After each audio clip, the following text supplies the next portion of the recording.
First Timothy chapter 3, verses 1 to 9. So we will be reading this. Okay, just follow with your eyes as I read this aloud.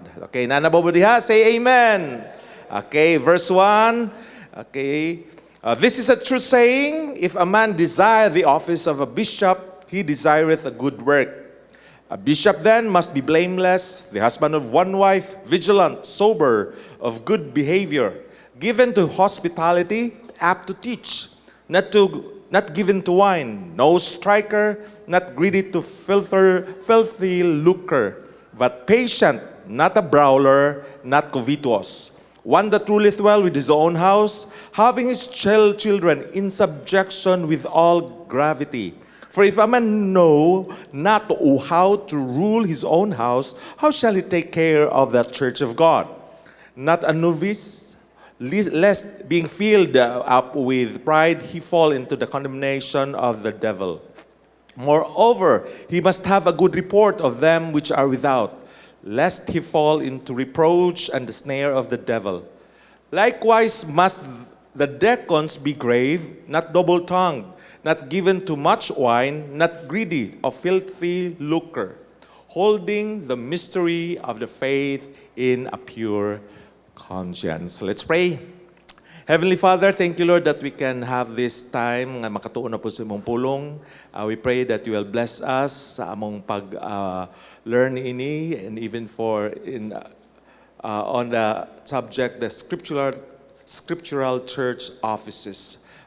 Pray that you will continue to give us the wisdom that we need through your Holy Spirit.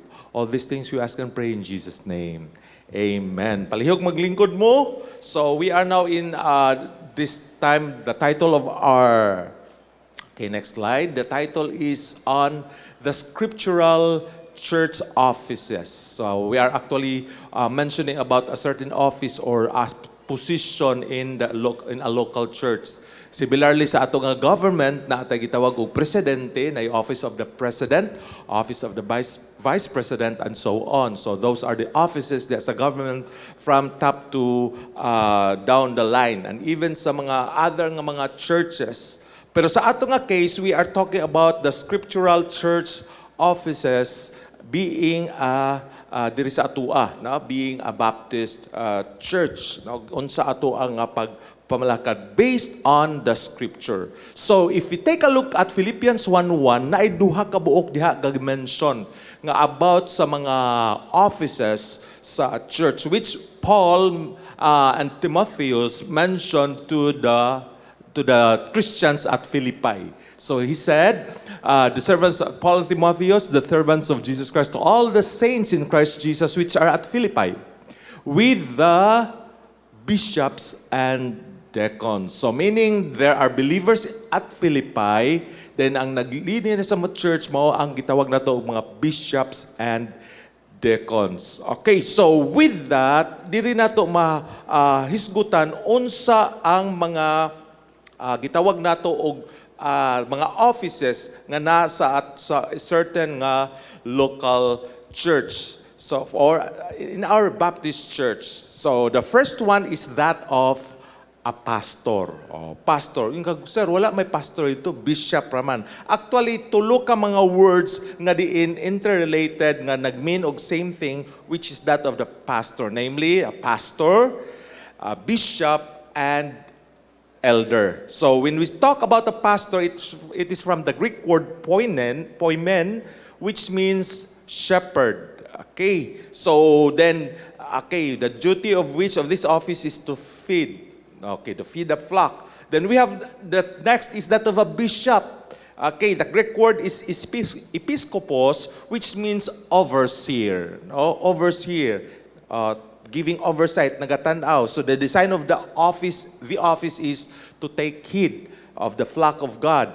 And even for the elder, or from the Greek word presbyteros, meaning ruler. Okay, the dignity of the office which is to lead. Okay, so kani nga mga words is actually being used interchangeably. So, dayuban nga mga last time natay speaker nato si Bishop, no? Freddy de Vega. So that is that same thing as that of a pastor or an elder, as mentioned here in the Bible.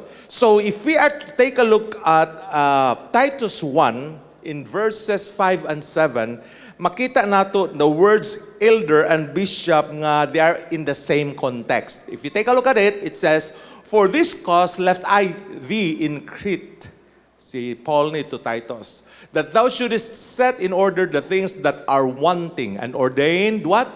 "And ordained elders in every city, as I had appointed thee." Then verse 7, there's an elder for a bishop. So actually related to that of the elder is that of a bishop must be blameless, okay, and so on, which mentions about the qualification of a certain pastor or a bishop or an elder. So that is just for us to know nga they are interchangeably used ng mga words, pastor, bishop, and elder. So aside from this office of a pastor in a local Baptist church, we have also that of a deacon.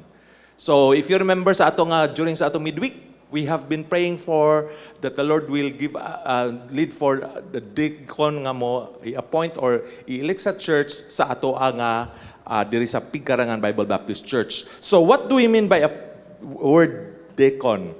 Deacon actually comes from the Greek word diakonos. Ang buot pasabot ani servant, no?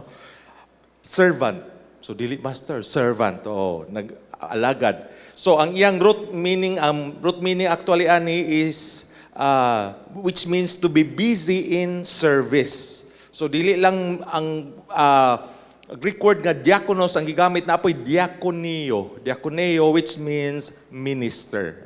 Minister. Okay. So meaning a deacon is therefore a servant of a church. So servant na siya. So to be appointed, to be elected as a deacon in a church, dili na parang, oh wow, deacon siya. That means servanthood. Actually, kaning two offices, that of a pastor and a deacon, is actually makita natin even in the life of Jesus Christ Himself while He was still here on earth as our model, no? In John chapter 10 verse 11, it says, Jesus said this, "I am the good shepherd." So kanang shepherd diha, it is of that same root Greek word nga poimen, which means shepherd. Mao na gigamit sa word nga pastor or sa other nga mga verses. Okay, then actually if you have some that also refers to, makita po nato na sa Hebrews 13:20, 1 Peter 2:25 and 1 Peter 5 verse 4. Wala nato gibutang diha.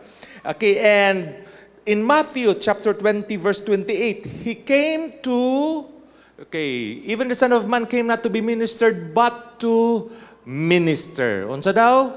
Dili para alagaron, but mag-alagad. Si Jesus Christ na, di ba? Oh, si Jesus Christ man hindi para pag-alagad. So, and that is the word, that same word, diakoneo, which is the word deacon naga-come from.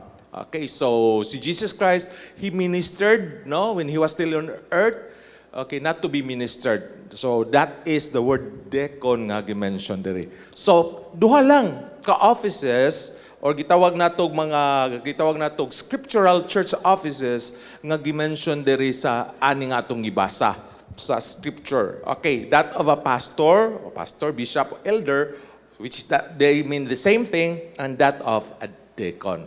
So to proceed with, atong hisgutan karon ang mga qualifications sa usa ka pastor.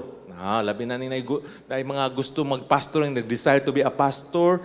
Mao na mga qualifications nga gi-mention diri sa Bible. And actually, for the first few qualifications, atong i-focus atong attention sa verses 2 and 3 sa 1 Timothy. So the first one is a bishop or a pastor or an elder then must be blameless. Okay, yung sa maning blameless. Okay, dili salawayon, no? So dili badlungon, dili salawayon. So meaning he is without rebuke in his conduct.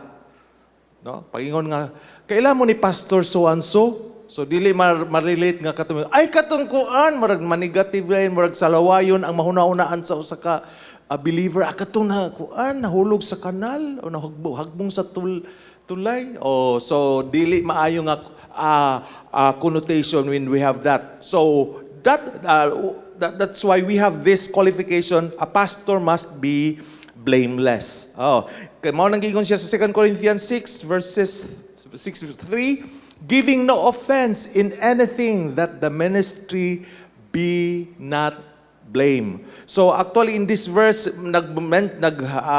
hisgot lang ni nga ang conduct sa usa ka pastor should give no offense in anything. Sama nang no offense in anything. Of course kay para ang ministry, no? Dili be not blame. So unsa man ang no offensive anything. So wala ni nagpasabot na this does not mean that he will never offend someone. After all, we are still here on earth, no? So dili pasabot nga dili siya maka-offend someone, labi na o pagkuan lang nimo kakita ka dili waday ang usa ka pastor dili lahi ang pagtan-aw nimo sa iyaha, no? So naka-offend ka. Pero ang buot na pasabot nato the kuan ani is ang iyang no offense in anything, but how can he be offensive?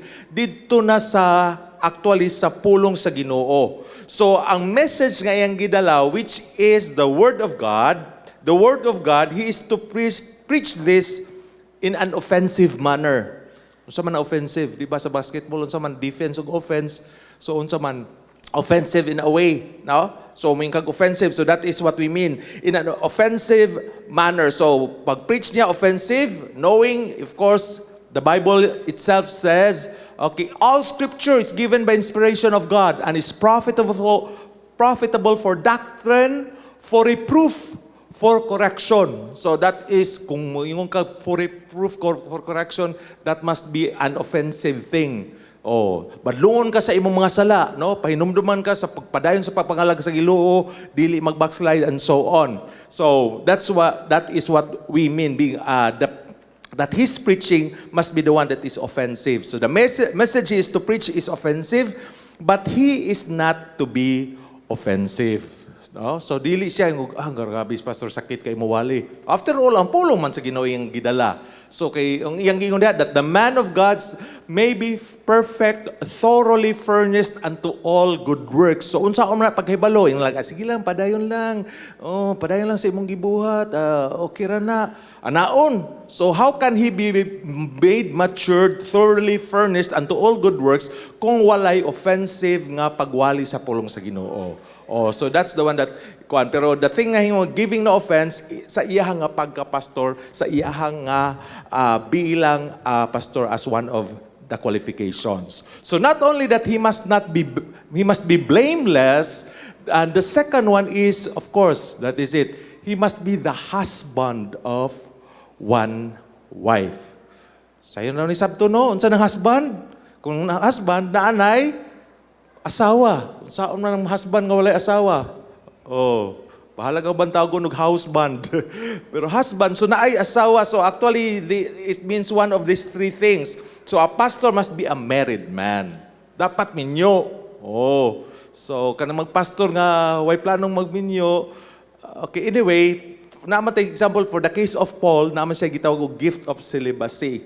Di ba? Pero sa case galabi na kung ang kuan naman ni Paul nga kung di lamang gani ka makakontrol ang imong unod nga wa ka na nga gasa, may pagmagminyo ka kaysa maglunang ka sa sala while nangalagad or nagpastor ka. Okay? So that is it. So he must be a married man. Dapat siya minyo. Okay? A married man. Okay, sa pagani, married man must seek to please his wife. O sani ka challenge para sa mga bana, no? So to please his wife. Amen mga bana? Oh, nag-amen mga di minyo. Okay, anyway.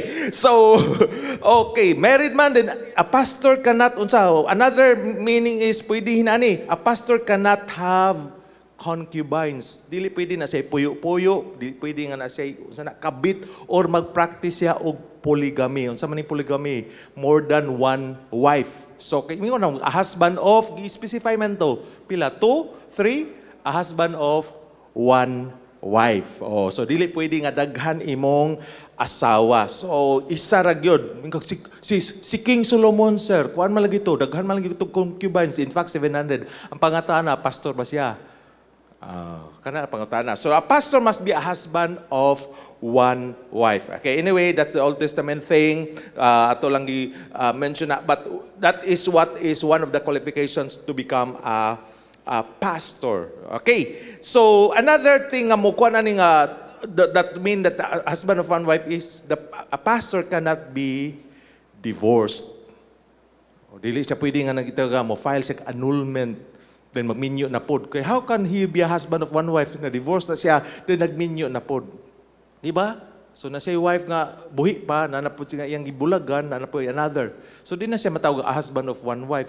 So if he is a pastor, he is not qualified to that office. Okay? So husband of one wife, and the next is that word there still in that verse 2 of 1 Timothy chapter 3. He must be vigilant. So unsa maning vigilant? Vigilant mabinantayon. Unsa to, sir? Mahimantayon? Dili. Lahi na mahimantayon, maritis na. Okay. Mabinantayon. Oh, meaning unsa man this means actually to be alert, to be on guard. Nakabantay mo na sa swimming pool? O nakaligo man sa swimming pool nga na mga lifeguards.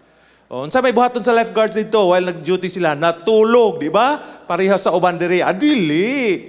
Ang duty sa lifeguard is nagtanaw kay basig na malumos, no? Tama? Or else wa na siya dito, dito siya lifeguard, di ba? So mao na siya. In this case, to be alert, to be on guard, mao na duty, one of the duties of qualification of a pastor, to be vigilant. Now, take a look at Hebrews 13 verse 17. Oh, so being a vigilant. Okay, so it says, obey them that have rule over you. Okay, kinsa man ning nag-rule over us? And we are to submit ourselves, even though the leaders of the church, the pastor, for they watch for your souls. They are on guard for your souls. They were the one who prayed for you. No? They were the one who would like you to continue serving the Lord. Nagpangalagad sa Ginoo, nagsimba, nga kung makakita siya, imong bangko, uy, bakante mayang bangko, asa na ka to si brother, asa ka na to sister. Ay, salamat na ara siya, bisag nagpiyong-piyong, pero naara di ay. Okay, no? So, in that case, we are to watch. Okay, that is it. So, pastors also watch for the souls of those in their flock. So, maunay trabaho sa pastor, mabinantayon. Kay mo si pastor himantayon, dili na himantayon. Nagbantay na sa imuhang kalag nga dili ka mag-backslide, dili ka mathulog sa tulay o unsa man sumaw na nga gagahin siya time sa pag-ampo as part of watching. Watch and pray. So that is kay makita nato sa Luke 2:8 unsa giingon diha nga mao ang makita nato nga ang usa ka tinuod nga shepherd iyang buhaton. And there were in the same country shepherds abiding in the field, keeping watch over their flock by night. So nagabantay gyud, mabinantayon sa iyahang mga flocks. Okay, so not only that he should be vigilant as one of his qualifications, he must also be what? Sober. Unsa man ang sober, sir? Kanang sober. Okay, actually it means not allowing irrational things to control us. Mga butang, mga dapat dili mo control nato iyang gi-allow. So that is the opposite of it. So, ang Bisaya nato ani sa Bible is mabuot. Sa man nga gabuot? Mabuot. Dili way buot, no? Mabuot. Oh, so sober. Okay. So in control, no? Ang usa ka pastor, mabuot siya.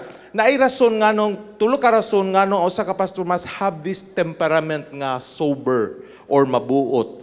Okay, one of that is because of manifold temptations. Oh, kung way buot ang pastor, daghang temptasyon nga moduol, naalay mianan, pakita siya ang legs, wa na mura na siya karniro nga gibira padulong sa ihawan. No? So, mao nang mabuot ang pastor, dili padalaan ang mga dili maingon nga sa ilaha pa na istorya nga Giana na murag nag-ampo ko no nga salamat ani. Oh, mabuot pa ba na o way buot nga pag-ampo? Okay? So mga hinaan nga mga sitwasyon. So because of manifold temptations in 1 Peter chapter 1 verse 6, okay, wherein we greatly rejoice though now for a season, if need be, ye are in heaviness through manifold temptations. That is for the case that as mentioned by Peter.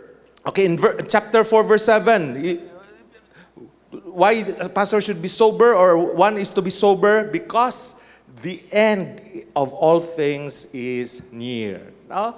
So in B, but the end of all things is at hand. Be therefore sober. Mao nang gikinahanglan nga sober o mabuot ang usa ka tawo. In this case, ang pastor as a qualified for the end is near. So that's why there is a need to watch unto prayer. Another reason nganong for this temperament to have this kind of temperament of being sober in 1 Peter 5 verse 8. Yung sa ingon niya diha, because of the adversary, the devil, that's why it says, be sober. Oh, be vigilant. Mao ganina gi-mention niya the previous qualification, being a vigilant, because your adversary, the devil, as a roaring lion, walketh about para manukob. Wa kay buot, o kung sa kataway buot, matukban kay pataka lang, no? So that's why there's a need for one or to be sober, especially as one of the qualifications of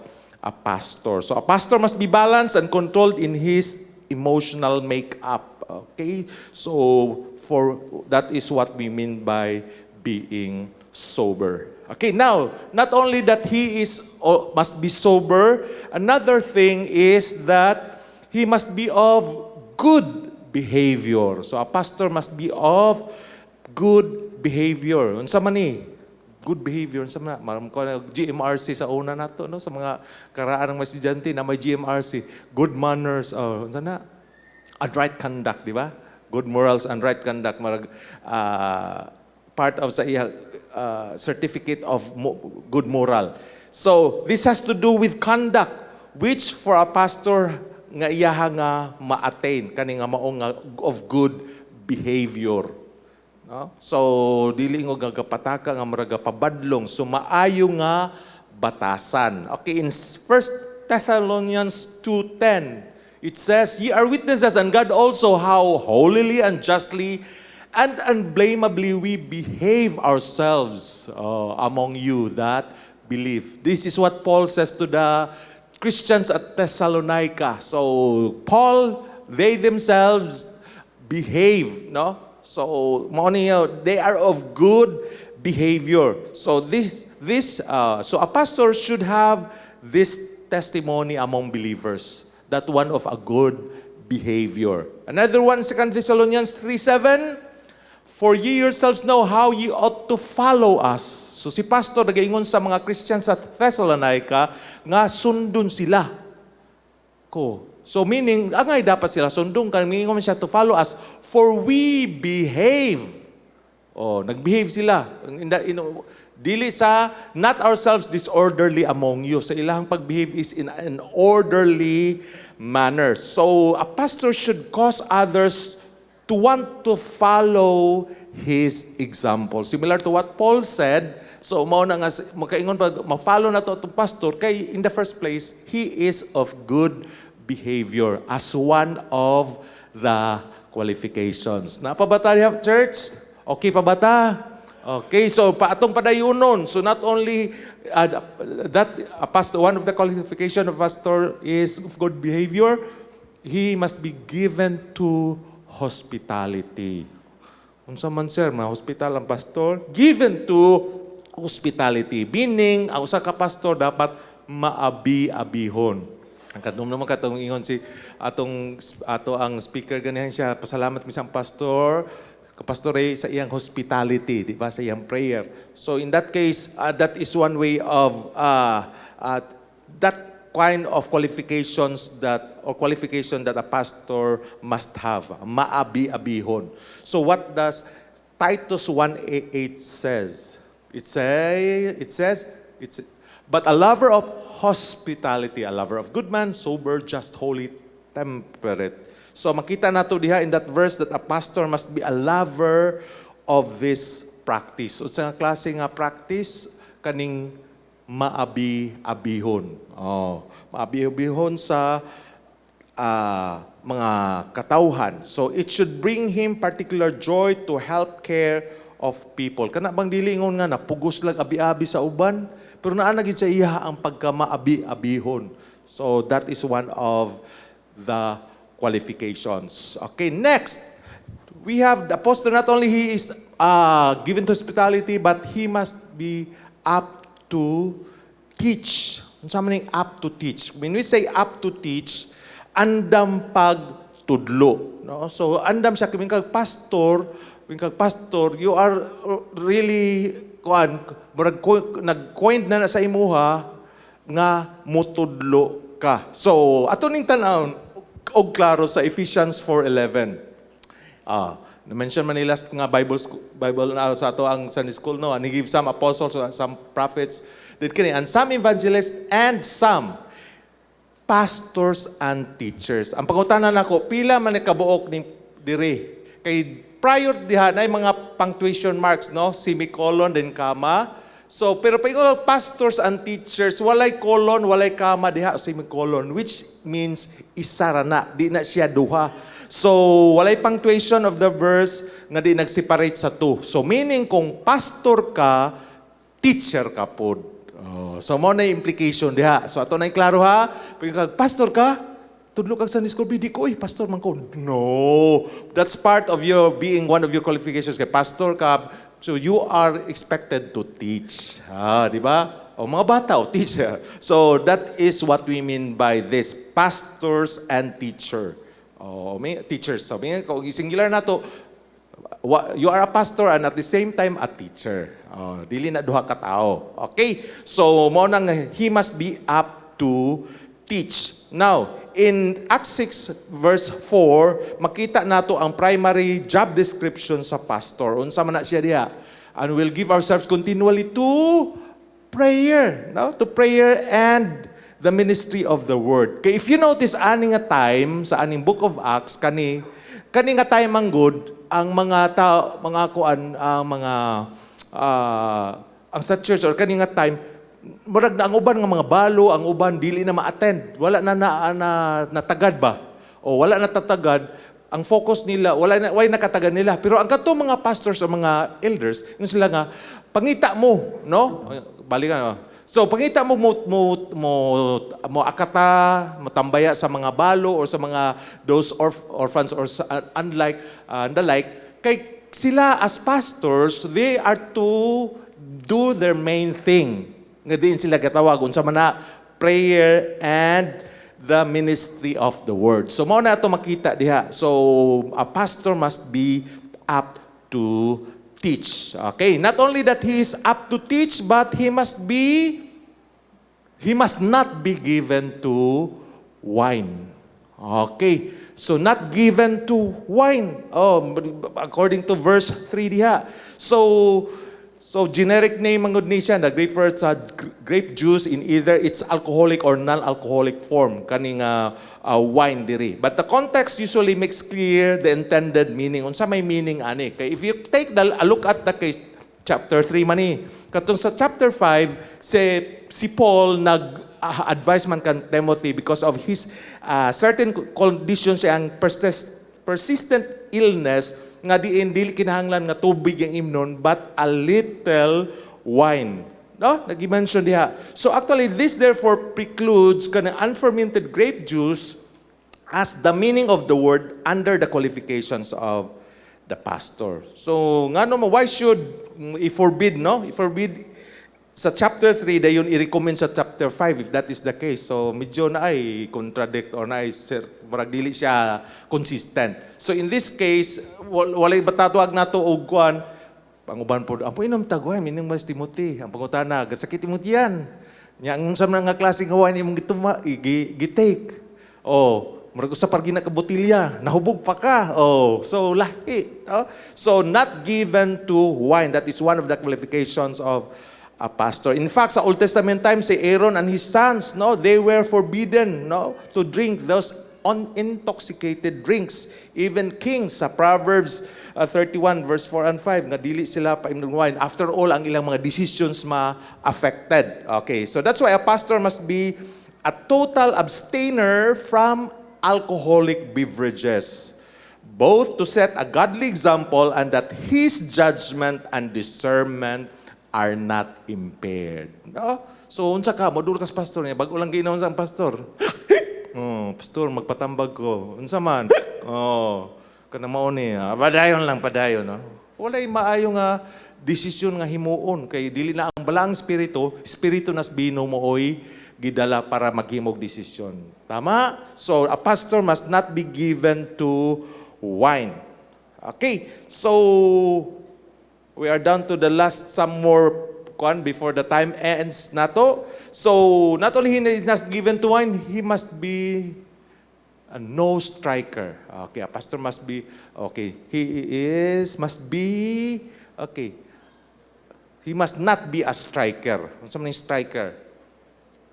Kung sa softball po ni strike one, nakikibunal no strike. Pero unsa man ni dili tig panumbag. Walay mikuan kay na igungtian. So this word refers actually to physical attack, no? Striker meaning to smite, no? So dili tig panumbag. So a pastor must never resort to violence, so that is physical or verbal. So but always conduct himself with mildness and restraint. Kay kung atong makitaan sa 1 Peter 2:23, it says, sa example ni Jesus, no? Unsa mayaya? Who, when he was reviled, Jesus himself reviled not again. When he suffered, unsa man, he threatened not. So wala siya mingog kay an eye for an eye or a tooth for a tooth. Wala na ka Jesus. So this is mao ni ato makita nga model for a qualification to for one to become pastor is not be a striker. So dili tig panumbag, dili mo threaten, dili mo balos kung gisumbag or gipasakitan. Okay, so that's it. So he must not be a striker. So let's end with this last qualification for now. Ato yung padayon sa sunod. Then a pastor must not be greedy of filthy lucre. Unsa man yung filthy lucre? Or sa Bisaya pa, dili hakog sa hugaw nga ginansya. Okay, ang uban sa mga tukuan ng mga experience nato na certain nga mga milabay diri, mga scam, no? In that case, mga ginansya wow, dako kay ginansya kung nakaginansya mo na hugaw nga ginansya after ana. But the main thing is a pastor must not be greedy of filthy lucre. Unsa man ni, it has something to do with ill-gotten nga gain. Pero naapot ang church mo actually, naapot siya gitawag nato og kanang part ani kay usa ka church dili mo support siya ang pastor, basta ang usa ka pastor mapugos o pangitag trabaho kay para lang mabuhi ang pamilya, no? Labi na una na siya mga anak, then og di pa gid makaya basig makahuna-huna sinuon aning gitawag nato. Wow.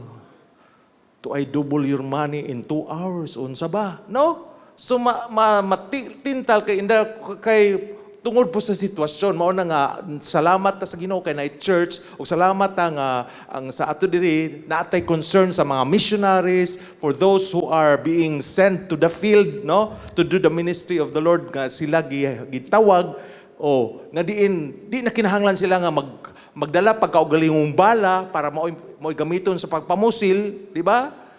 Magdala pagkaugalingon nilang sila pay mangitag kaugalingon nilang para makapalit sa ilang gikinahanglan, pero something from the church nga nag-support. So in that case makamalayo ang pastor sa temptasyon nga mangita og pangimbuhian nga mokos pahinuon og di maayo, mga ill-gotten nga gain. So a pastor does not serve for filthy lucre, but according to 1 Peter 5:2, but of a ready mind. So ready mind to serve. So saan mapagka-ready mind to serve pod og wa na focus kay iyang tiyan may namukaw ba, imong tiyan gutom na, tuapod og iyak imong bata kay way gikaon. So saan pagka-ready mind pag preach ana, no? Pag teach do nga halos yang pamilya wala na hiluna. Na? So I hope nga ato nang kita po church sa atong kabahin, we are part of para ma-maintain ang that qualifications those qualifications nga atong gimension for the pastor to be blameless and all others nga gimension nato. Amen. So salamat sa Ginoo. Let's pray as we end this. Salamat Ginoo once again Lord sa imong kaayo and even Ginoo sa time nga makatuon mi sa imong pulong. And we pray that you will help us to apply this and bless us as we continue with our service. In Jesus' name, amen. 5